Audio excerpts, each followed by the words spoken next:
자, 네, 교재 마세요. 기초서 314페이지 옵니다. 자, 대항력 먼저. 대항력은 아까 뜻이 뭐라 그랬죠? 누구에게? 제3자에게 임차권을 주장할 수 있는 힘을 말하는 건데, 대항력 취득하려면 뭘 갖춰야 한다? 대항 요건. 자, 먼저 점 1번 갑시다. 주택임대차는 같이 읽어보겠어요. 시작. 주택임대차는 그 등기가 없는 경우에도 주택의 인도와 주민등록을 마친 때에는 그 다음 날부터 대항력을 취득한다. 그 한 문장에서 제일 중요한 단어는 뭘까요? 제일 중요한 단어 한자는 뭐예요? 와, 그런 걸 다 고르네요. 뭐가 중요한 단어죠? 때, 와, 그런 걸 고르네요. 뭐가 중요한 단어예요? 취득, 와, 그런 걸 다 고르네요. 네, 지금 뭐 하고 있는 거예요 지금? 와. 주택의 인도, 와. 그러니까 주택의 인도하고 주민등록이라는 두 가지 요건이 다 갖춰졌을 때 그 다음날 대항력 생긴다는 거예요. 이 쉬운 것도 틀리면 안 돼요. 자, 주택인도는 1월 1일, 그 다음에 주민등록은 1월 4일이에요. 그럼 언제 대항력 생기는 거예요? 1월 5일 오전 빵시에 대항력이 생기는 겁니다. 주택의 인도와 주민등록을 모두 갖춘 다음날 오전 빵시에 대항력이 생기는 거예요. 자, 그 다음 대항력의 내용 2번에 1번 갑시다. 대항력을 취득한 후 동그라미 하시고, 임차주택의 소유권을 취득한 양수인에 대해 임차인은 뭘 주장할 수 있다? 임차권을 주장할 수 있다. 이게 대항력의 뜻이라 그랬죠. 제3자에게 임차권을 주장할 수 있는 힘인데요. 그 다음 2번에 갑시다. 임차주택의 양수인은 찾았죠? 한 줄 밑줄 하고 읽어보겠어요. 시작. 임차주택의 양수인은 임대인의 지위를 승계한 것으로 본다. 그러니까 임차인의 대항력 취득하고 난 다음에 주택의 소유자가 바뀌었다는 겁니다. 그럼 그 주택을 산 사람을 뭐라고 표현한다? 임양이라 그래. 임양. 임차주택의 양수인. 그러니까 임차주택의 양수인은 임대인은 뭘 승계한다고요? 지위를 승계한다는 겁니다. 그럼 지위를 승계한다는 건 무슨 뜻일까요? 지위를 승계한다. 지위 동그라미 하시고 거기다가 권리, 의무를 써봐요. 그러니까 권리도 넘겨받고 의무도 넘겨받는다는 뜻인 겁니다. 자, 그 다음에 밑으로 내려와서 우선 면제권 보겠어요. 우선 면제권 1번. 자, 무엇과 무엇을 갖춘 대항요건과 확정일자를 갖춘 주택임차인은 임차주택의 환가대금에서 경락대금 얘기하는 겁니다. 후손이 권리자나 그 밖의 채권자보다 우선하여 보증금을 변제받을 권리가 있다. 먼저 누구보다 우선한다고 되어 있죠? 후손이. 그 다음에 무엇을 변제받는다라고 되어 있어요? 보증금이죠. 보증금. 그러니까 후손이 권리자보다 보증금을 먼저 변제를 받는 거니까 얘는 우선 면제다, 최우선 면제다. 우선 면제예요. 그러니까 우선 면제권 취득하려면 우선 면제 요건 두 가지 갖춰야 한다 그랬죠. 그래서 맨 앞에 봅시다. 그래서 무엇과 무엇을 대항 요건과 확정일자를 이라는 표현이 나오는 겁니다. 자, 그리고 오른쪽에 우선 면제권의 승계인데요. 1번 갑시다. 일정한 금융기관이 찾았어요? 자, 제가 읽을 테니까 잘 따라옵니다. 일정한 금융기관이 우선 면제권을 취득한 임차인의 보증금만한 채권을 계약으로 양수한 경우에는 양수한 금액의 범위에서 우선 면제권을 승계한다. 이 말 이해할 수 있겠어요? 자, 그럼 칠판을 봅시다. 이 사람이 주택 가지고 있고 이 주택은 서울에 있어요. 자, 을과 임대차 계약을 체결했고 보증금은 1억 원, 임대차 기간은 2년 이렇게 정했어요. 그 다음 임차인이 주택을 이제 인도받은 겁니다. 주택을 인도받고 주민등록을 했는데 이건 5월 1일이에요. 그다음 임대차 계약 증서상에 확정일자를 받았는데 보통 그 확정일자도 같은 날 받죠. 이사 가서 이제 짐 풀어놓고 쓰다가 이제 오후에 계약서 가지고 주민센터에 가서 전입신고도 하고 그다음 그 계약서에 확정일자를 받는 거니까 보통 같은 날인 경우가 제일 많아요. 그러면 언제 대항력이 생기는 거예요? 이건 5월 2일 오전 빵시에 대항력 생기는 거고, 그다음 대항력권 갖추고 확정일자 갖추면 이제 우선 면제권 준다 그랬죠? 그러니까 우선 면제권 언제 생기는 거예요? 5월? 이게 5월 확정일자는 며칠 날 받았어요? 5월 1일 날 받았죠? 그 다음에 이 대항력이 생기지 않았는데 우선 면제권을 먼저 주지는 않아요. 그러니까 5월 1일에는 뭐밖에 없어요? 5월 1일에는 확정일자밖에 없고 대항력까지 생기는 게 언제죠? 5월 2일이라서 우선 면제권도 5월 2일 날 생겨요. 몇 시예요? 그런 게 없어요. 9시 없어요. 하여튼 무조건 없어요. 그러니까 그 빵시라는 건 빵시는 이제 이 대항력에만 있고요. 그다음 우선 면제권은 날만 있고 시라는 게 없어요. 그러니까 우선 면제는 경락대금에서 먼저 나눠주는 거잖아요. 그러니까 이건 날짜별로 우선 면제를 해주는 거고 한 날 몇시몇시몇시몇시를 나눠서 우선 면제 해주는 게 아니에요. 그래서 요 빵시는 어디에만 있고 대항력에만 있고 그다음 우선 면제는 날만 있고 시가 있다 없다 없어요. 그 빵시도 없고 9시 그런 얘기하면 안 돼요. 우선 면제의 경우에는 뭐만 있고 날만 있고 시가 있다 없다 없다는 거예요. 자, 근데 문제는 뭐냐면 그 의뢰 지금 채권이 지금 얼마예요? 의뢰 보증금이 얼마예요? 1억 원인데 요 사람이 요 병은행으로부터 5천만 원 대출을 받은 거예요. 지금 요 사람 보증금 쪽으로 받을 돈이 얼마죠? 지금 을은 갑에게 보증금 쪽으로 받을 돈이 얼마죠? 1억. 그러니까 요 1억을 담보로 해서 요 병은행으로부터 5천만 원 대출을 받았다는 겁니다. 그럼 요 병은행은 5천만 원 을한테 빌려준 거죠. 그다음 임차인이 뭐 가지고 있죠? 우선 면제권 가지고 있죠. 그럼 5천만 원의 한도 내에서 임차인이 가지고 있는 요 우선 면제권을 금융기관이 뭐 한다? 승계한다는 거예요. 그럼 이 주택이 경락이 되었을 때 요 을은 이제 보증금 1억 원 중에서 5천만 원은 얘가 우선 면제 받는 거고 나머지 5천은 을이 우선 면제 받는다는 겁니다. 제 말 이해돼요? 그러니까 임차인이 자기 보증금을 담보로 은행으로 대출을 받은 거예요. 그러니까 임차인이 가지고 있는 우선 면제권을 이 금융기관이 뭐 한다? 승계한다는 거예요. 승계. 그게 그 내용입니다. 1번. 자, 일정한 금융기관이 우선 면제권을 취득한 임차인의 보증금 만원 채권을 계약으로 양수한 경우에는 그러니까 대출해줬다 이 말인 거예요. 그러면 양수한 금액의 범위에서 우선 면제권을 뭐 한다? 승계한다는 거예요. 다만 2번에 갑시다. 우선 면제권을 승계한 금융기관이라고 하더라도 임차인이 뭘 상실했다? 대항요건을 상실했어요. 그럼 대항요건을 상실하면 대항력 없어지죠. 그 다음 우선 면제의 경우에도 대항요건이 필요한데 대항요건이 없어졌으니까 우선 면제권도 같이 없어지는 겁니다. 그러니까 임차인이 우선 면제권이 없어진 거예요. 그러면 금융기관도 우선 면제권 행사할 수 있다 없다? 없다는 겁니다. 그다음 그 밑에 임차권 등기 명령의 집행에 따른 임차권 등기가 말소됐어요. 임차권 등기 말소. 그다음 그 밑에 민법상 임대차 등기가 뭐가 됐다? 말소됐다는 겁니다. 이건 임대인으로부터 임차인이 다 보증금을 변제받았다는 뜻이에요. 보증금을 임차인이 다 변제를 받았으니까 이때는 임차인을 상대로 청구를 해야 되고 경매 절차에 들어가서 우선 면제권 행사하지는 말아라 이런 말인 겁니다. 자, 그리고 밑으로 쭉 내려올까요? 밑으로 쭉 내려와서 최우선 면제권 찾았어요? 최우선 면제권 아까 최우선 면제는 순서에 상관없이 내가 제일 먼저 이런 뜻이라고 그랬죠. 그러니까 누구보다 무엇을 우선해서 변제받는 거예요. 선순위 권리자보다도 보증금 중 일정액을 우선해서 변제받는 겁니다. 자, 1번 맨 아래쪽에 내려와서 읽어보겠습니다. 시작. 임차인은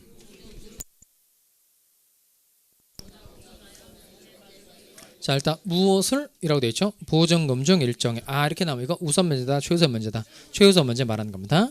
그리고 누구보다라고 되어 있어요. 다른 담보 물권자보다 이렇게 되죠. 그 다른 담보 물권자가 선순위 권리자 얘기하는 겁니다. 주택 임차인 앞에 있는 선순위 저당권자 이런 사람보다도 보증금 중 일정 금액은 제일 먼저 변제를 받는다는 겁니다. 그 다음에 2번에 갑시다. 이 경우라고 되어 있죠. 그러니까 최우선 면제의 경우에 그 말입니다. 임차인은 끝에 대항 요건을 갖춰야 한다. 그럼 그 시점 꼭 외워야 된다 그랬죠. 언제까지 미리 대항 요건 갖춰야 한다고요? 경매 신청의 등기 전까지. 경매 신청의 등기 전에 대항 요건이 미리 갖춰져 있어야 돼요. 그리고 이 상태가 언제까지 유지가 되셔야 된다고요? 배당 요구의 종기까지.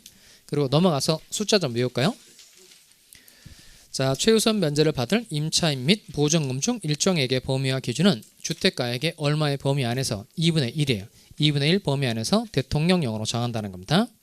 서울 하나만 외울까요? 서울 하나. 그러니까 보증금 얼마 이하면 1억 1천만 원 이하면 얼마까지? 3,700만 원까지 최우선 면제 해준다는 겁니다. 1137입니다. 1137. 자, 그럼 칠판을 볼까요? 자, 지금 보증금이 얼마예요? 지금 여기? 1억 원이죠. 지금 서울에 있는 지역이니까 보증금 얼마 이하면 1억 1천만 원 이하면 얼마까지? 3,700만 원까지는 주택 임차인 앞에 있는 선순위 권리자보다도 제일 먼저 떼서 주택 임차인에게 준다는 겁니다. 그럼 1억 원 중에서 3,700만 원만큼은 제일 먼저 우선 면제 받을 수 있다는 거죠. 그럼 남은 돈은 얼마예요? 좀 계산이 좀 어렵죠? 1억에서 3,700 가져갔으니까 남은 돈은 얼마예요? 6,300인데 6,300은 어떻게 될까요? 6,300은 우선 면제의 문제로 되는 거예요. 우선 면제. 그래서 저당권자에 등기하고 그다음 임차인이 우선 면제권 취득하는 날짜를 비교해서 빠른 순서대로 가지고 가는 겁니다. 자, 그다음에 6번에 내려올까요? 임차권 등기명령 제도 찾았어요? 거기 취지가 나오는데 차근차근 좀 읽어보세요.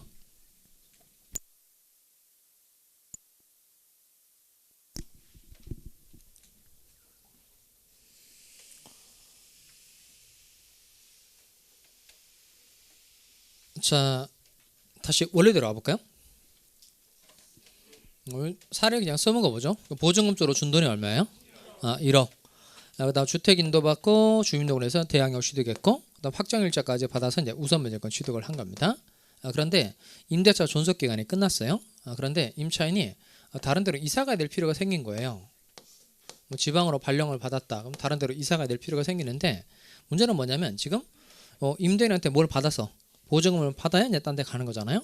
근데 임대인이 보증금 반환 안 해주는 거예요. 그러니까 임차인은 주택을 인도해 주겠다, 비워 주겠다 이렇게 얘기했는데 임대인이 보증금 반환 안 하고 있는 겁니다. 그럼 이때 임차인이 덜컥 다른 데로 이사 가면 어떤 일이 생길까요? 덜컥 다른 데 이사 갔다. 그럼 아까 대항력 취득하려면 뭘 갖춰야 한다 그랬죠? 대항 요건 갖춰야 한다 그랬는데 대항 요건이 효력 발생 요건이다, 존속 요건이다. 존속 요건. 그러니까 이 주택의 소유자가 바뀌었을 때 계속 그 집에 전입신고가 되어 있어야만 신소유자에게 임차권 주장할 수 있는데 다른 데 이사가 버렸으니까 대항력이 유지가 돼요, 상실해요? 상실. 아까 우선 면제 받으려면 두 가지 요건 필요하다 그랬죠? 대항 요건하고 확정일자. 근데 다른 데 이사가 버렸으니까 뭐가 없어진 거예요? 대항 요건이 없어진 거니까 우선 면제권도 유지된다, 상실한다. 상실. 그러면 덜컥 돈도 못 받고 다른 데 이사 갔는데 이 주택이 경락이 된 거예요. 그러면 대항력 일단 주장할 수 없겠죠? 그다음 우선 면제권 주장할 수 있어요, 없어요? 없죠. 그럼 이 사람은 어떻게 될까요? 그냥 일반 채권자가 되는 거예요. 그러니까 원래는 경락대금 중에서 3,700만 원까지는 최우선 면제, 나머지 6,300만 원은 우선 면제인데 다른 데로 덜컥 이사가 버리면 그냥 일반 채권자가 되는 거예요. 그러니까 3,700만 원 먼저 변제받을 수 있다, 없다? 없어요. 대항 요건이 없어졌으니까. 우선 면제 해당사. 그다음에 6,300만 원 우선 면제 받을 수 있어요, 없어요? 없어요. 우선 면제권 없어졌으니까. 그러면 일반 채권자가 되는 건데 일반 채권자는 배당에 있어서 가장 후순위예요. 그러니까 제일 나중에 변제를 받으니까 일반 채권자는 변제받을 확률이 거의 제로예요. 거의 없어요. 거의 못 받는다고 보시면 돼요. 그러니까 이렇게 임대차 존속 기간이 끝났는데 임대인이 보증금 반환을 안 하고 있을 때는 덜컥 다른 데 이사 가지 말고 법원에 와서 임차권 등기명령 신청을 하고 임차권 등기가 된 걸 보고 나가라. 그래서 만들어준 제도가 임차권 등기명령 제도입니다. 자, 그러면 그 오른쪽에 와봐요. 오른쪽에 내용 찾았어요? 자, 임대차가 뭐가 된 후 종료. 자, 다시 임대차가 끝난 후에요. 임대차가 종료된 후. 그다음 보증금을 반환받지 못한 임차인은, 그러니까 모든 임차인이 할 수 있는 게 아니에요. 보증금을 반환받지 못한 임차인만 할 수 있는 겁니다. 임차주택의 소재지를 관할하는 법원에 임차권 등기명령을 뭐 할 수 있다? 신청할 수 있다는 거예요.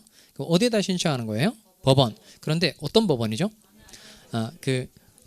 그 관할은 나아바리가 관할이에요. 그런데 그 관할을 정할 때 그 어느라고 되어 있죠? 앞에를 봐봐요. 임대인의 주소지를 관할하는 법원 이렇게 안 돼 있죠. 임차 주택의 소재지를 관할하는 법원. 그러니까 관할은 다 그렇게 돼 있어요. 물건 소재지를 관할하는 법원이 포인트입니다. 그러니까 임차 주택의 소재지를 관할하는 법원에 임차권 등기 명령을 신청할 수 있다는 거예요. 그리고 2번 갑시다. 임차권 등기 명령의 집행에 의한 임차권 등기가 격려되면, 격려 동그라미, 그러니까 임차권 등기가 마쳐지면 이 말입니다. 임차인은 대항력 및 우선 면제권을 취득한다. 그러니까 신청한 것만 가지고 대항력 우선 면제권 주는 게 아니고 임차권 등기가 되면 두 가지를 준다는 겁니다. 뭐와 뭘 줘요? 대항력하고 우선 면제권을 준다는 겁니다. 그럼 실판을 봐봐요. 요 을은 이미 대항력하고 우선 면제권을 옛날에 이미 취득한 적이 있어요, 없어요? 있어요. 그럼 임차권 등기를 하면 옛날에 취득한 걸 없애고 새롭게 대항력하고 우선 면제권을 부여해 줄까요? 아니면 옛날에 취득한 건 계속 유지해 줄까요?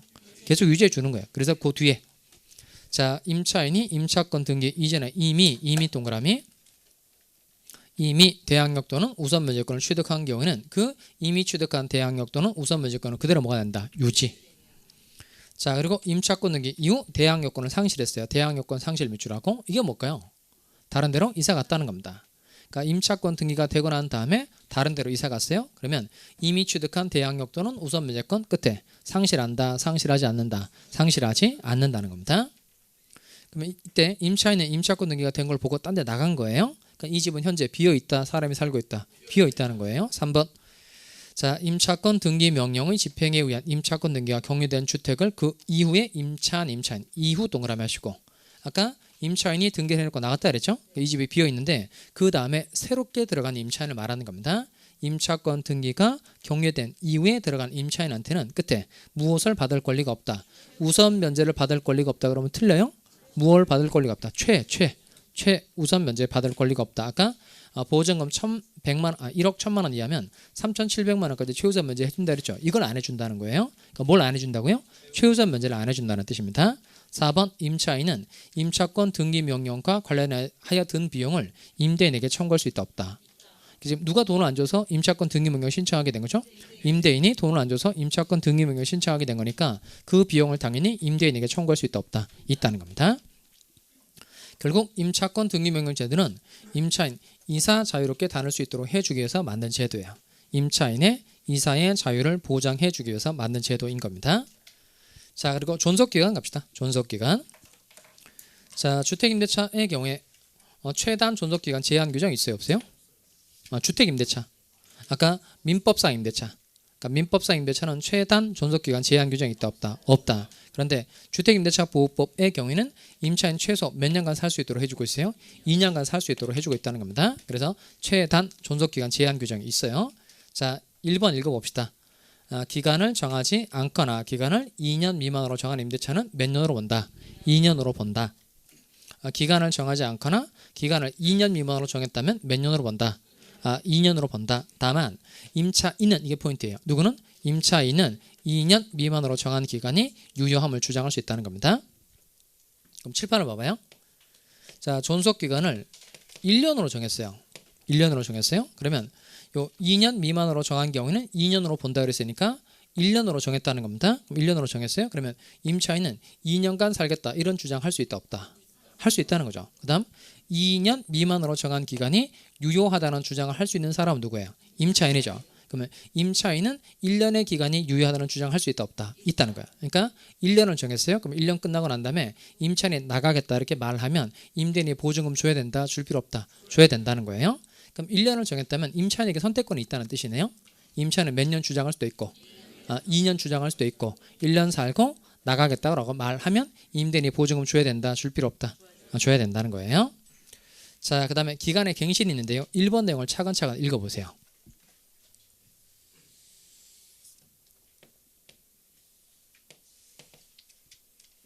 좀 길죠? 자, 2번에 1번에다가 뭘 쓰냐면 법정갱신이라고 써봐요. 법정갱신. 법정갱신 또는 묵시의 갱신, 묵시적 갱신 다 부르는 내용이 있어요. 자, 7번 볼까요? 자, 이때 임대차 계약을 체결했고 여기가 2년 만료하는 시점이에요. 자, 이때 임대차 계약을 체결했고 존속기간 몇 년? 2년. 자, 여기가 2년 만료하는 시점이고 여기가 만료하기 6개월 전이에요. 여기는 만료하기 1개월 전이에요. 그럼 이때 임대차 기간이 끝나기 6개월 전부터 1개월 전까지의 기간 동안에 요 갑이라는 사람이 임차인한테 나는 기간이 끝나면 너랑 갱신하지 않겠다. 그 갱신 거절의 통지를 보낸 거예요. 그럼 통지가 이제 을한테 가면 계약이 그냥 만료가 되면 끝나는 거고, 그 다음에 뭐 전세금 같은 거 올려주지 않으면 재계약하지 않겠다. 이렇게 조건을 변경하지 않으면 갱신하지 않겠다는 통지를 보냈어요. 근데 그럼 전세금 안 올려준다고 얘기한 겁니다. 그럼 기간이 끝나면 그냥 임대차 끝나는 거예요.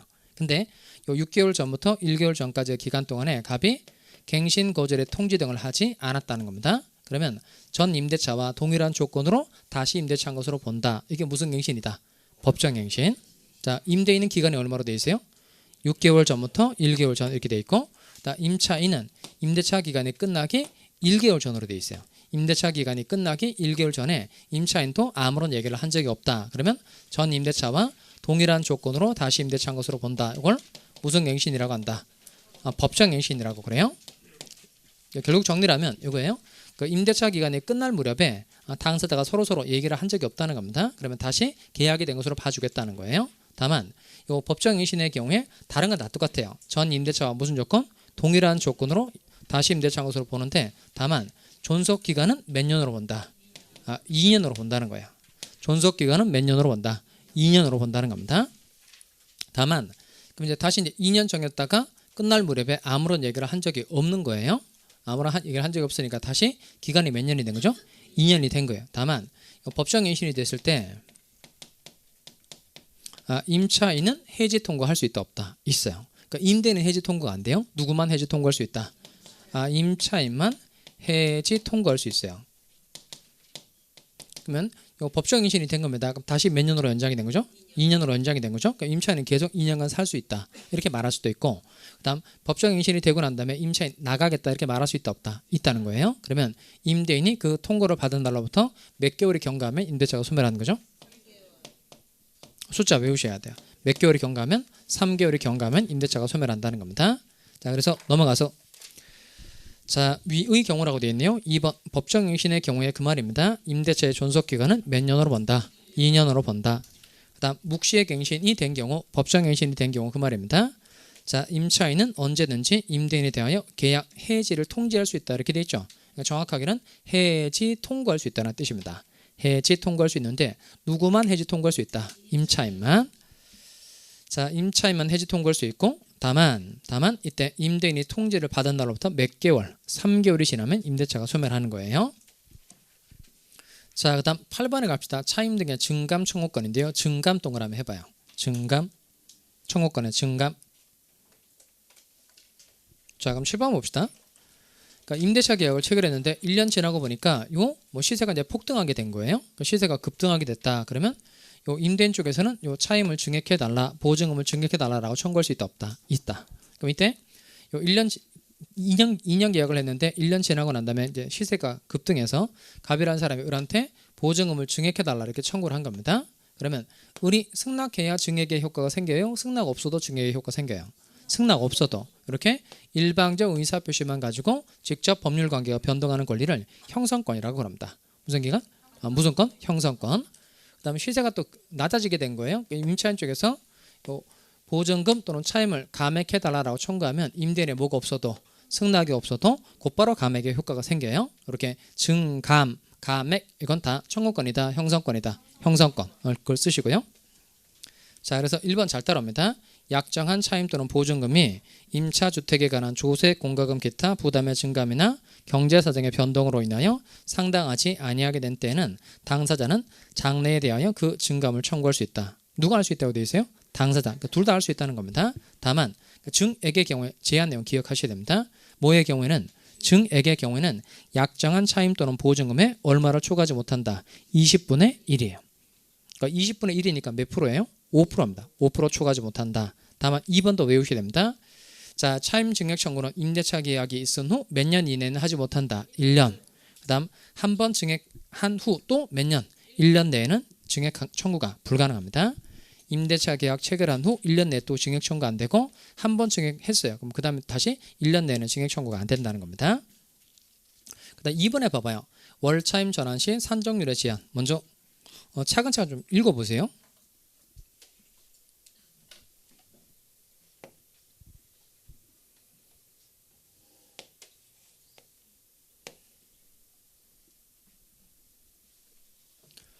이건 그 어떤 때 적용되는 내용이냐면 이게 그 10번을 봐봐요. 그러니까 보증금 쪽으로 준 돈이 얼마예요? 1억. 근데 보증금 1억 주고 이제 기간 2년 이렇게 해서 정해서 살았는데 이건 이제 보증금을 월 단위의 차임으로 바꿀 수도 있죠. 예를 들어서 그 보증금 1억을 줬는데 그 5천만 원을 다시 임차인에게 되돌려주고 매달 월세를 받으려고 하는 거예요. 그럼 5천만 원을 되돌려주고 어느 정도의 월세를 받아야 될까? 그런 문제가 생긴다는 거예요. 이게 이제 월차임 전환 시 산정률의 제한인데 그럼 보증금 1억 원 중에서 5천만 원을 월세로 바꾸려고 하는 거예요. 그러면 전환하려고 하는 금액의 연 1할이죠. 연 1할이니까 몇 프로예요? 연 1할 10%죠. 10% 요놈하고 그다음 뒤쪽에 봐봐요. 대통령령이 정하는 기준금리에 대통령령이 정하는 이를 3.5%를 더하라는 겁니다. 기준금리 더하기 대통령령으로 정하는 비율 이게 3.5%예요. 그럼 기준금리를 제가 정확하게는 잘 모르거든요. 기준금리 몇 프로로 할까요? 그냥 계산에 좀 편의를 위해서 기준금리 2.5%라고 합시다. 정확치는 않아요. 그거 알아서 확인을 하세요. 나는 계산상의 편의를 위해서 이렇게 하는 거고 그러면 요 전환하려고 하는 금액의 연 1할이니까 10% 그다음 기준금리가 2.5%라면 이거 합하면 얼마예요? 요거 다음은 6%죠. 그러니까 하나는 10%짜리가 하나 있고 6%짜리가 있다는 겁니다. 그러면 이 두 가지 중에서 높은 비율이 기준이다, 낮은 비율이 기준이다. 낮은 비율이 기준이라는 겁니다. 몇 프로를 기준으로 해야 돼요? 6%. 그러면 5천만 원 곱하기 6%에서 나오는 돈을 월세니까 12분의 1로 하라는 뜻이에요. 그만큼 돈을 받아야 한다는 뜻인 겁니다. 자, 그래서 요 보증금을 월 단위의 차임으로 전환할 때 산정률의 제한이 있는데 전환하려고 하는 금액의 몇 프로? 10%. 그다음 기준금리 더하기 3.5%에서 나온 비율 두 가지 중에서 높은 비율이 기준이다, 낮은 비율이 기준이다. 낮은 비율에 따른 월 차임의 범위를 초과할 수 없다는 거예요. 자, 그리고 임차권 승계 내용인데요. 그 임차인이 죽었다는 겁니다. 임차인이 죽었어요. 그러면 요 임차인이 가지고 있는 임차권이 과연 누구에게 승계되느냐 이겁니다. 그 표대로 그냥 하시면 돼요. 자, 먼저 임차인이 사망했는데 제일 먼저 임차인에게 상속인이 있나 없나 찾아봐야 됩니다. 그럼 상속인 누구 얘기하는 거죠? 임차인의 경우 상속인. 먼저 직계 비속, 그다음 배우자 이런 사람이 상속인인 겁니다. 자, 먼저 상속인이 있다. 그럼 두 가지로 나누셔야 돼요. 상속인이 임차인과 함께 산다. 상속인이 있고 상속인이 임차인과 함께 산다. 가정공동생활을 같이 하고 있다. 그러면 누구만 상속받는 거죠? 상속인만 상속받는 겁니다. 그 다음에 상속인이 있긴 있는데 상속인이 임차인하고 같이 안 살아요. 상속인이 임차인과 가정공동생활을 같이 하지 않는다는 겁니다. 이때는 가사가 뭐죠? 오른쪽에 가사. 가정공동생활을 하던 사실상의 혼인관계에 있는 자, 임차인과 가정을 꾸리고 함께 살고 있는 사람 얘기하는 겁니다. 이게 가사 더하기 몇 촌이 내 친족이, 이 숫자 외워야 돼요. 몇 촌이 내 친족이 2촌. 다시 상속인이 있는데 그 상속인이 임차인과 함께 살지 않아요. 그러면 가사 더하기 2촌입니다.